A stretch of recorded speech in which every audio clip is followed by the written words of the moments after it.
Alrighty, so what did I say? What did I say when it came to the Blade reboot announcement that it was going to happen on the 7th of November 2025? I said it wasn't going to happen, that I'm not going to be holding my breath, that it can never happen, right? That's exactly what I said. And what's happening now? Well, they've shelved it. They've somewhat shelved it. They're going to quietly shelve it away because when you take a look at their schedules for the MCU release dates for movies in 2025, 26, 27, and maybe some of 2028, Blade is not in there at all. Something's really happening with this movie that they don't want to tell us. And this begs the question, do they really care? Do they really care? We've been hearing that they cared from Mahershala Ali. We heard that they cared from Mahershala Ali's lawyer. Are now hearing that they cared about it from somebody else who is supposedly going to be featuring in this movie. So brace yourself, because this video is going to be maybe a little bit of a rant when it comes to this particular movie, because the disrespect for this particular IP from the MCU is just out of this world, and it's starting to really piss me off. So this came out from Deadline the other day. Marvel Studios' Blade removed from 2025 release schedule. Disney dates Predator Badlands instead. And I'm not surprised. I don't think anybody is surprised by this news. It was never going to happen. Mahershala Ali has a bigger project going in Jurassic World. And you know, Jurassic World projects, they are usually targeting $1 billion at the box office, right? Usually. So that is a big project. And he's not going to be wasting his time with some $100 million. That's another disrespect to a Blade movie. They are only investing $100 million budget for a Blade movie that they've announced since 2019, right? And it even gets worse than that. They actually got the rights to this movie, the rights to the IP from New Line Cinemas. MCU acquired it in 2012. So for 7 years or thereabouts, they sat on it. They acquired it and they sat on it. This is what I'm telling you guys. Kevin Feige had no plans for this thing. But let's just dive right into it. It's going to be a bit of a rant video. I'm going to share my opinion as we go along. Feel free to share your opinion in the comment section below. Without further ado, here we go. In what comes as no surprise, Marvel Studios' Blade won't be coming out on November 7th, 2025. Go figure. Rather, Disney is opening 20th Century Studios' Predator Badlands. I wonder how that's going to do. I don't know much about it. I'm not really even looking into it. I got sick and tired of all the Predator movies because they were all junk after the first two movies. One from Danny Glover and the one from Arnold Schwarzenegger.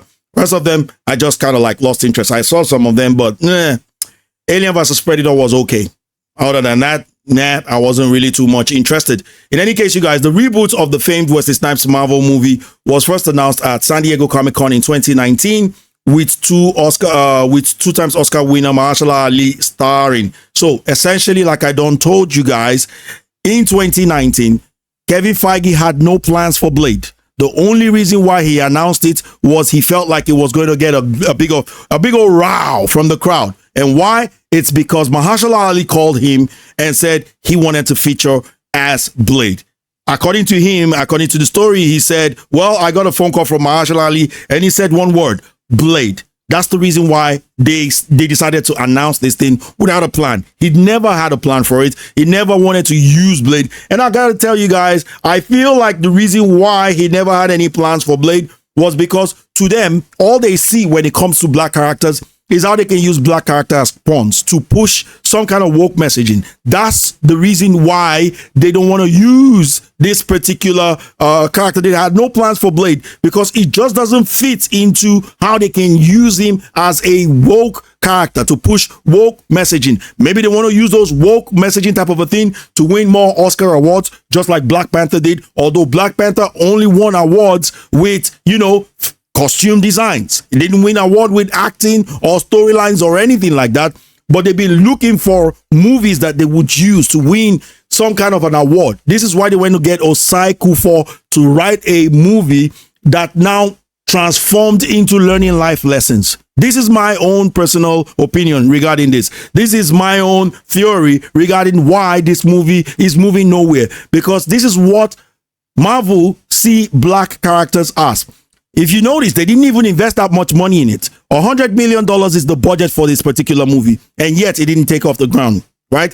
But yet, they were able to put $274 million in the Marvels that they announced afterwards. They were able to put $224 million in Secret Invasion, a What-less series. $225 million in another What-less series in, what do you call it? She-Hulk, right? And so on and so forth. The list can go on and on and on and on and on, right? Even Moon Knight had $147 million investment in that budget. All of these things lost them money. A cash cow like Blade, and they put $100 million in there. Why? Well, in my opinion, I don't think they really respect black characters unless they can use those black characters to push woke messaging and woke whatever it is that the MCU wants to do. And Kevin Feige hasn't changed. He's only desperate right now. That's why he's bringing back Robert Downey Jr. so that they can recoup some money and then go back into woke stuff. I've told you guys round and round and round, this is what we're going to be getting. And when it comes to some of you saying, no, what about Deadpool and Wolverine? That's a Ryan Reynolds project. That is not an MCU project. It was a Ryan Reynolds planned project, and that's why it is so successful, because it's probably had a deal with them that, look, I'm going to generate you guys money if you let me do things my way, and they allowed him to do things his way, and that's why we got that result. And now Kevin Feige sees that when you do things the right way, give fans what they want, it brings them kudos, some cash, you know. Well, he's decided maybe we'll, refrain from this woke stuff just a little bit, just to recoup some cash. Let's bring back Robert Downey Jr. Let's go get some people on board like Denzel Washington, and then, get the crowd going once again. And then once we make our money, we'll go back into this woke stuff. So let's shelve Blade until we have some better woke arrangement for Blade. I think that's what's going on. I tell you guys, I think that's what's going on. And this next part will actually even give you guys a clearer picture that this is what is going on. So the project saw two directors exit. First, Bassam Tariq, who was eyeing a fall of 2022 start. Then Yan Dimanche. Now, this is it. Maya Goth is set to play supervillain Lilith in the Vampire Slayer movie. Now, if you guys know anything about Lilith in the comic book was always looking for Blade's daughter's blood. Blade's daughter's blood will be the MacGuffin. Blade's daughter will be the one that they need her blood for some reason. So if Blade's daughter is what's important to Lilith, and if Lilith is going to be the main antagonist, then it's still going to be about Blade's daughter. It's still not going to be about Mahershala Ali's Blade. It's going to be about the Blade's daughter. And even if it's about Mahershala Ali's Blade, I mean, the dynamics just doesn't work. Lilith is the mother of all demons. Lilith was Adam's first wife. Lilith started having demons as children, and this is the reason why she was banished into wherever, hell or something. Right? That's Lilith's story. So she's going to be an ultra powerful villain. An ultra powerful, super strong villain doesn't really fit into the Blade role. Why? Because it will be too powerful for Blade. Right? That's the way it works. When you have an ultra powerful villain, you need to have ultra powerful, heroes as well, or to an extent. Like some of you would say something like, okay, what about Cassandra Nova? It worked, didn't it? It worked because Cassandra Nova is a mutant world. We're talking about Lilith, who's demon's mother in vampire world. Now, even though vampires and demons are supernaturals, they really aren't in the exact same world. Well, some other people will say, what about Hela? Hela worked with, Thor Ragnarok, didn't it? And I'll tell you, super ultra villain against super protagonist in Thor and Loki.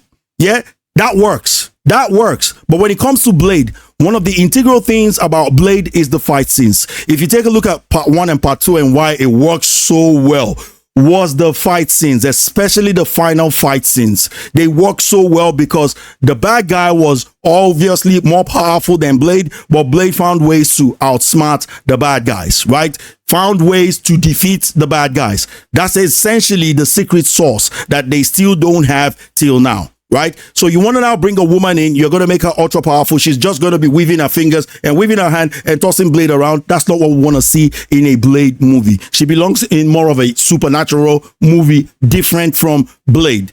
But the fact that they are bringing her in means that she's going to come and start looking for Brielle Brooks' blood.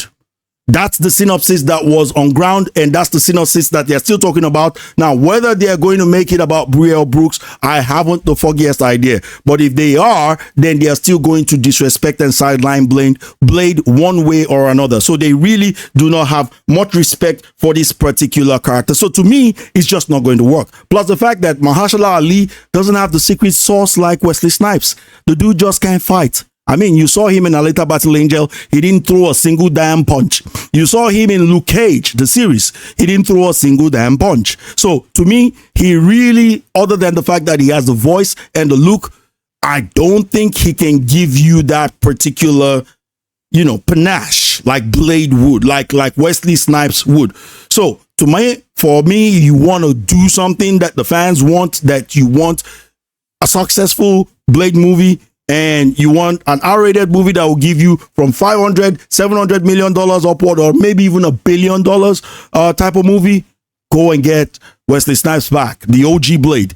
Go get Ryan Reynolds and his team, and go find me some guy like Guillermo del Toro who knows about horror action movie. I'm not looking for somebody who hasn't done anything in that genre before, whom you're just looking for to come and direct something that will win you some Oscar award. Oscar award movies are boring as hell. I don't want to watch a boring Blade movie. So go and do that. Other than that, screw you and your new Blade reboot. And I don't think it's going to happen anyway. And if it does, it's going to be DOA. Let me know what you think about this in the comment section below. I want to thank you guys for watching this video. Sorry about my rant, but I'm just pissed at this particular point in time with these people trying to gaslight us on a consistent basis, telling us that, oh, the Blade delays are because of pandemic and all that BS. No, they never had a plan for Blade. And I don't think they have a plan even till now, until they can wokify it. Comment in the comment section below and let me know what you think. I want to thank you guys for watching this video. Hope you guys enjoyed this one. If you did, feel free to like, share, comment, subscribe, ding that bell for notification, and I'll catch you guys on the next one. Take care, peace, and Sayas out. Bye bye.